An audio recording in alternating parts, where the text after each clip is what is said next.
This video contains news and analysis related to a recent terror attack in Kashmir. The content may include sensitive visuals and discussions that could be distressing to some viewers. Viewer discretion is advised. We strongly condemn all forms of violence and terrorism. The purpose of the content is solely to inform and create awareness based on verified reports.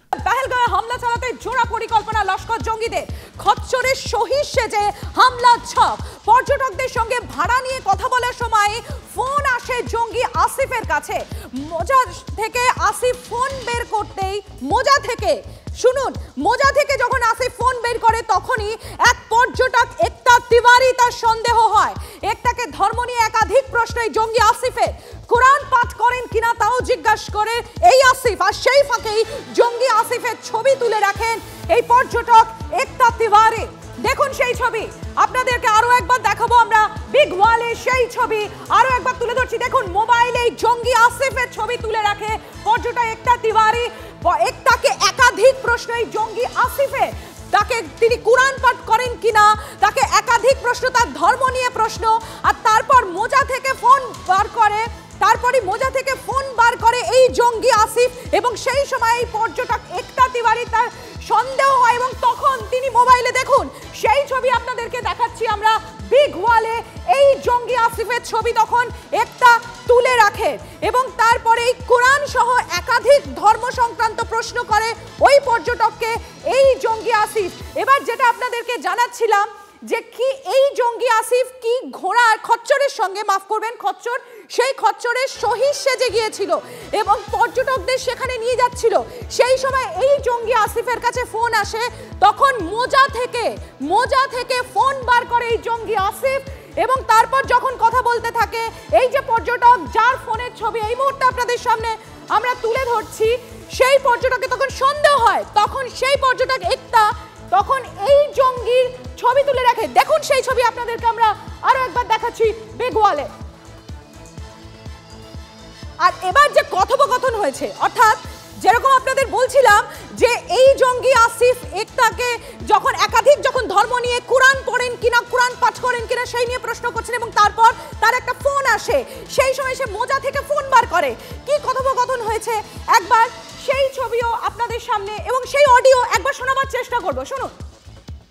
Sarana से 500 metre पहले हम वहाँ तक गए तो वहाँ पे हम लोगों की बात हुई एक आदमी था उसकी सेविंग थी जो अभी स्क्रैच जिसका जारी हुआ है उसको हम पहचान रहे हैं और एक लड़का वो दोनों बीच में हमको मिले हम लोगों को लगा वो खच्चर वाले हैं तो वो हमने उनसे पूछा क्या ना हमसे वो पूछता है आपका नाम क्या है मैंने कहा मेरा नाम एकता है बहुत नॉर्मल तरीके से बात कर रहा था मैंने कहा मेरा नाम एकता है बोला कहाँ से आई हो मैंने कहा हम राजस्थान से आए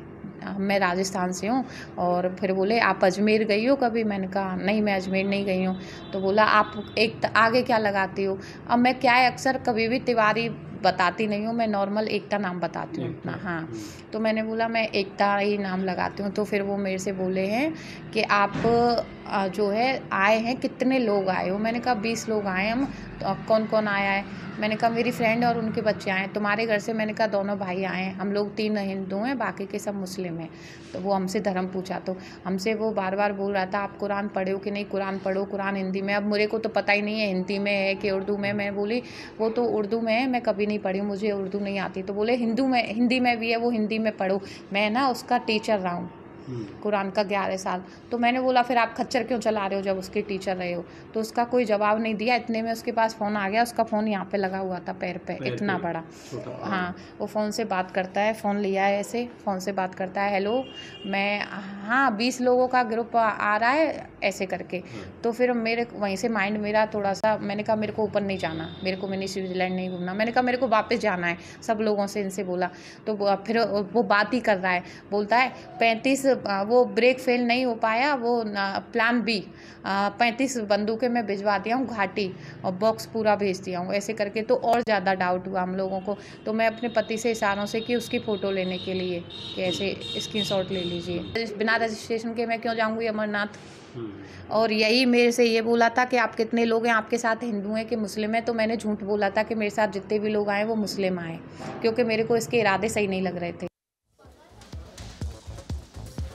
লিমা, আমরা সেই পর্যটক একতা তিওয়ারি তার বক্তব্য আমরা শোনালাম টিভি9 বাংলার দর্শকদেরকে, এমনকি তার ফোনে যে জঙ্গি আসিফের যে ছবি তিনি তুলে রেখেছিলেন সেটাও আমরা বিগ ওয়ালে বারংবার আমাদের দর্শকদের জন্য তুলে ধরছিলাম। কিন্তু এবার জ্যোতির্ময়ের সঙ্গে যে কথা বলতে হয় সম্প্রতি, তার কারণ এই মুহূর্তে একেবারে পেহেলগাঁও থেকে ওয়েস্টার্ন থেকে সরাসরি আমাদের রিপোর্টার জ্যোতির্ময় কর্মকার রয়েছেন। জ্যোতির্ময়, জঙ্গিদের আইডেন্টিফাই করা গেছে ইতিমধ্যেই 4 জনের ছবি, আগেই আমরা টিভি9 বাংলা এক্সক্লুসিভ ছবি দেখিয়েছি, আর এখন একেবারে ঝকঝকে, এবার কোনো স্কেচ নয়, একেবারে ঝকঝকে ছবি দেখলাম আমরা টিভি9 বাংলায়। খোঁজার জন্য যে তৎপরতা তুমি দেখিয়েছিলে, এখনো কি সেই সেনাবাহিনী ক্রমশই পাহাড়ের দিকে এগিয়ে চলেছে, কি দেখছো? দেখো, এই মুহূর্তের পরিস্থিতি কিন্তু যথেষ্ট প্রতিকূল পরিস্থিতি। আমি প্রথম এখানকার ছবিটা দেখাবো। এই মুহূর্তে যখন আমি দাঁড়িয়ে রয়েছি তখন টিপ টিপ করে বৃষ্টি পড়ছে, দূরের আকাশ এবং পাহাড় দেখতে পাচ্ছ যে সম্পূর্ণ কালো মেঘে ছেয়ে গিয়েছে, এবং দূরে যেদিকে আমি আঙুল দেখাচ্ছি সেখানে বরফে আবৃত পাহাড়, এবং এই মুহূর্তে টেম্পারেচার নেমে গিয়েছে প্রায় 3-এর নিচে। কেন আমি এই কথা বলছি তার কারণ হচ্ছে একতা তিওয়ারির যে বক্তব্য, সেই বক্তব্য থেকে কয়েকটা প্রশ্ন যা বারবার ধরে উঠছিল, জানি আমরা বারবার করে আলোচনা করছিলাম, সেই কয়েকটা বিষয় স্পষ্ট হচ্ছে। প্রথমত, যে জায়গার ছবি আমরা দেখাচ্ছি বৈসারান ভ্যালি ঠিক ওই দিকে রয়েছে, বারবার ধরে আমরা বলছিলাম যে বৈসারান ভ্যালির চারপাশে যে ঘন জঙ্গল রয়েছে, যে জঙ্গলের মধ্যে দিয়ে আজকে আমরা গিয়েছিলাম, যে জঙ্গলের রাস্তার ভেতরে অর্থাৎ অনেকগুলো দিক রয়েছে সেখানে, তা এই জঙ্গিরা কি মূল যেখান দিয়ে যাত্রীরা যায়, যেখান দিয়ে পর্যটকরা যায় সেখান দিয়ে এসেছিল, নাকি তারা ঘন জঙ্গলে অন্য কোনো দিক থেকে এসেছে, সেই প্রশ্নটা বারবার ধরে উঠছে। একতা তিওয়ারির বক্তব্য স্পষ্ট করে বুঝিয়ে দিচ্ছে যে এই জঙ্গিরা আদতে অন্যান্য পর্যটকরা যেখান দিয়ে গিয়েছে সেখান দিয়েও এই জঙ্গিদের মধ্যে কেউ কেউ গিয়েছিল। দ্বিতীয়ত আরেকটি বিষয়, যে এই মুহূর্তে কি অবস্থা সেখানে, এক একটা দুর্গম এলাকা, তার মধ্যে বৃষ্টি শুরু হয়েছে, কিন্তু সেনাবাহিনীর কাজ কিন্তু একটুও থামেনি, চিরুনি তল্লাশি এখনো জারি, আর পাহাড়ের দিকে সেনাবাহিনী ক্রমশই এগিয়ে চলেছে। নজর রাখছে আমাদের রিপোর্টার।